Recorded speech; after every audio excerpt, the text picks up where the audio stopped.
சிறுகடிக்க ஆசை சீரியல்ல சீதா, கல்யாணத்த இவ்ளோ பிரச்சனை இல்லாம அழகா, சிம்பிளா, சூப்பரா முடிச்சிருக்கலாம். ஆனா, அதெல்லாம் பண்ணாம, தேவையில்லாம அருணுக்கும், முத்துக்கும் ஒரு பிரச்சனை அப்படின்ற மாரி காமிச்சு, அத வந்து பெருசா கொண்டு போயி, கடைசில இப்போ சீதா கல்யாணத்துல முத்துக்கும், மீனாவுக்கும் ஒரு பிரச்சனைய உண்டு பண்ணிட்டாங்க. அதுதான் இப்போ ஒரு பேசும் பொருளா இருந்துச்சு. இன்னைக்கான எபிசோட்ல முத்துவும், மீனாவும் அவங்க கார் ஷெட்ல பாத்துக்கிறதுக்கு ஒரு வாய்ப்பு கிடைக்குது. 2 பேருமே ஒருத்தர் மேல ஒருத்தருக்கு அந்த பாசம் வச்சிருக்காங்க இல்லையா? ஸோ அத வந்து வெளிய காமிச்சுக்காமலே 2 பேரும் வந்து பேசிக்கிறாங்க. "நீ சாப்பிட்டியா? நான் சாப்பிட்டியா?" அப்படின்றாங்க பேசிக்கிறாங்க. கடைசியில முத்துவே, "நான் தான் அன்னைக்கு இப்படி சொல்லிட்டேன். நான் கூப்பிட்டா தான் வரணுமா? வாழ வந்த வீட்டுக்கு நீ ஏன் வரக்கூடாதுன்ற" மாரி அவர் சொல்லிட்டாரு. இது கேட்ட மீனாவுக்கு ரொம்ப சந்தோஷமாகுது.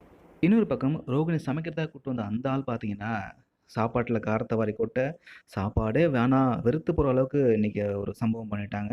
இதனால கடுப்பான விஜயா, "சாப்பாடே வேணாம்" அப்படின்னு உட்கார்ந்துருக்காங்க. அப்போ அண்ணாமலை கரெக்ட்டா பார்த்தீங்கன்னா, "இப்பதான் மீனோட அருமை எல்லாத்துக்கும் புரியும்" அப்படின்னு சொல்ல, முத்து வந்து ஃபீல் பண்றாரு. நாளைக்கான எபிசோட்ல மீனா திரும்பவும் வீட்டுக்கு வராங்க. வந்தவங்க முத்துவுக்கு பிடிச்ச மாரி சமைச்சும் வச்சிருக்காங்க.